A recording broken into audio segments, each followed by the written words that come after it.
Hello. आज मैं आपको बताने वाली हूँ ओव्यूलेशन के बारे में। हम आज पढ़ने वाले हैं ovulation.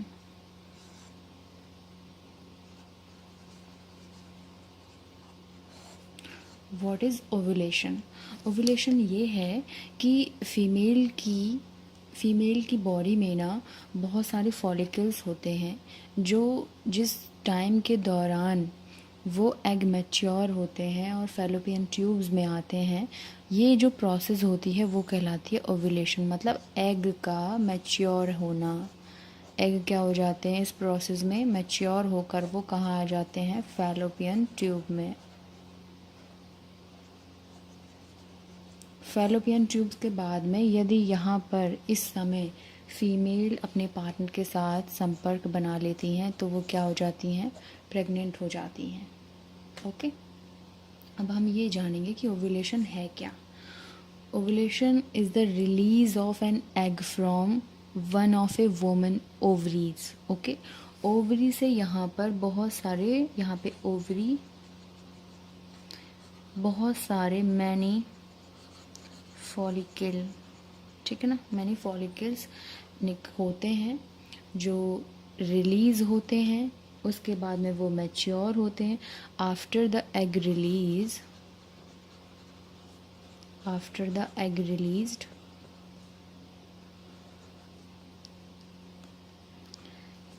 it travels down the fallopian tube। ये कहाँ आ जाते हैं? ट्रैवल करने के बाद ये फैलोपियन ट्यूब्स में आ जाते हैं। ओके। फैलोपियन ट्यूब के बाद में अगर फर्टिलाइजेशन हो गया, फर्टिलाइजेशन यदि हो गया मतलब इन फीमेल ने प्लस मेल से यदि इनका क्रॉस हो गया, मतलब इन लोगों ने संपर्क या संबंध बना लिया एक दूसरे के साथ इस टाइम ड्यूरेशन के अंतराल में, तो फीमेल क्या होगी? इसमें प्रेग्नेंट हो सकती हैं, प्रेगनेंसी हो सकती है। ओके। यही चीज़ है ओव्यूलेशन। आगे हम पढ़ेंगे। अब आप समझेंगे कि कैसे होता है। देखिए ये क्या है? ये ओवरी मान लीजिए, ठीक है ना। इसमें बहुत सारे फॉलिकल्स हैं। ओके। इसमें बन रहे हैं, ये निकल करके धीरे धीरे मैच्योर हो रहे हैं। मैच्योर कब होते हैं? देखिए आपकी साइकिल मान लीजिए 28 दिन की है। ओके। पीरियड आए आपके, अभी मैं आपको समझाती हूँ। आपके पीरियड आए, यहाँ पे समझ लेते हैं। ओके। पीरियड आए आपके 10 तारीख को फर्स्ट मंथ में। नेक्स्ट मंथ आपके पीरियड आ गए हैं 8 तारीख को, मतलब डेट 8 को आ गए। पहले में 10 को आए थे, 2 दिन पहले ही आ गए। तो इन दोनों को आप जो मतलब 10 तारीख से लेकर के अगले महीने की 8 तारीख के जो जितने दिन हैं इस बीच के, वो आपको जोड़ लेने, मतलब 28 डेज। कितने हो गई आपकी साइकिल? कितने दिन की हो गई है? 28 दिन की हो गई है यहाँ पे, ठीक है। अब जितने दिन की साइकिल बैठे आपको उसका आधा कर लेना है। आधा कर लीजिए, या फिर आप अगर इसको 2 से भी डिवाइड कर देंगी, 2 से भाग दे देंगी आप, तब भी ये कितना बैठेगा? 14 दिन बैठेंगे।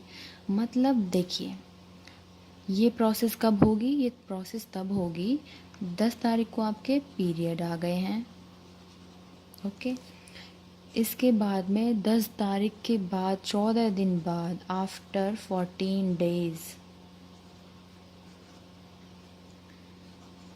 आपकी जो बॉडी में एग होंगे ना वो क्या हो जाएंगे? मैच्योर।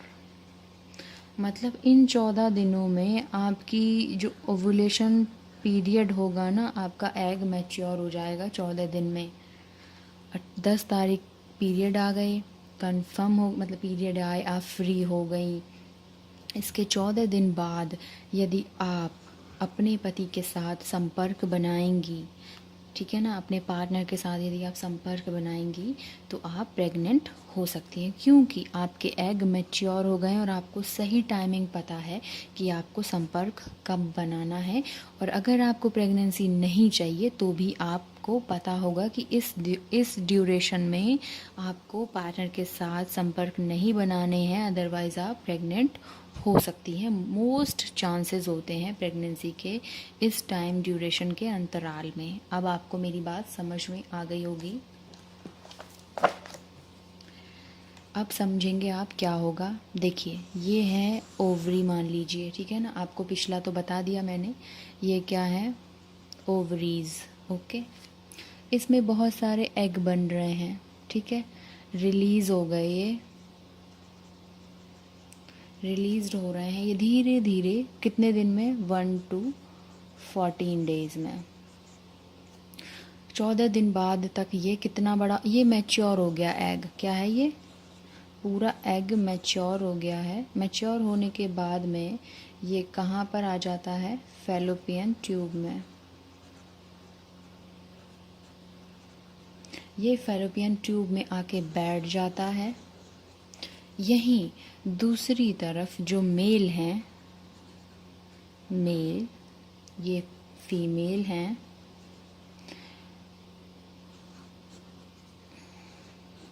मेल का, फीमेल का साइन ये होता है, मेल का ये होता है। ओके, यहीं पर मेल ने फीमेल से क्रॉस कर लिया, इट मीन्स रिलेशन बना लिया, संबंध बना लिए उन्होंने अपने हस्बैंड के साथ में। तो क्या हुआ, यहाँ से मेल के पास से क्या गया, स्पर्म सेल गई। क्या गई, एक सेकेंड, चलिए, यहाँ से ये क्या गई हैं, ये है स्पर्म सेल। क्या है ये, स्पर्म सेल हैं जो मेल के पास होती हैं। फीमेल के पास क्या है, एग है। क्या है, एग है। एग इधर से आया, स्पर्म इधर से गया, दोनों क्या हो गए,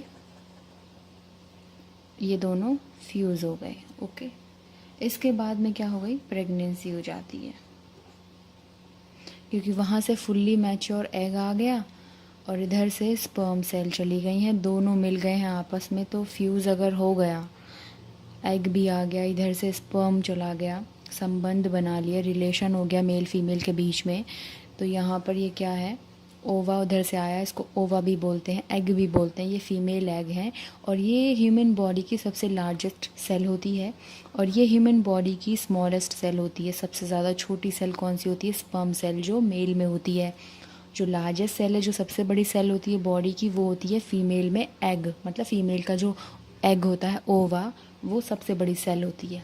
ओके, तो इन दोनों के बीच में यदि क्रॉस हो गया तो क्या होगा, फ्यूज़न हो जाएगा, मतलब बेबी प्रेग्नेंट, मतलब जो लेडी हैं वो, उनके पेट में बेबी हो जाएगा, मतलब इट मीन्स कि वो प्रेग्नेंट हो जाएंगी। तो ये होता है ओव्यूलेशन पीरियड। अब आपको ये, अगर यही चीज़ आपको पता है ना, तो आपको अगर बच्चा नहीं चाहिए, तो आपको अगर ये चीज़ पता है तो आप उस दौरान रिलेशन नहीं बनाएंगी, तो आप प्रेग्नेंट नहीं होंगी। आप प्रेग्नेंट नहीं होंगी तो आपको वो बहुत सारी पिल्स या प्रिकॉशंस ये सब लेना नहीं पड़ेगा, ठीक है। यदि आपको प्रेगनेंसी चाहिए तो आपको ये भी पता होगा कि आपको किस टाइम के दौरान आपको रिलेशन क्रिएट करना है अपने पार्टनर के साथ, तो ये आप कर पाएंगी। अगर आपको वीडियो अच्छी लगी है तो प्लीज़ लाइक कमेंट शेयर ज़रूर करिएगा। Thank you so much, and मुझे कमेंट करके ज़रूर बताइएगा। अगर कोई आपकी चॉइस है, आपकी कह लीजिए, आपको कोई वीडियो चाहिए, किसी बारे में नॉलेज चाहिए, तो मुझसे ज़रूर पूछिएगा, ठीक है। Thank you. Please subscribe to my channel and share my videos. Thank you.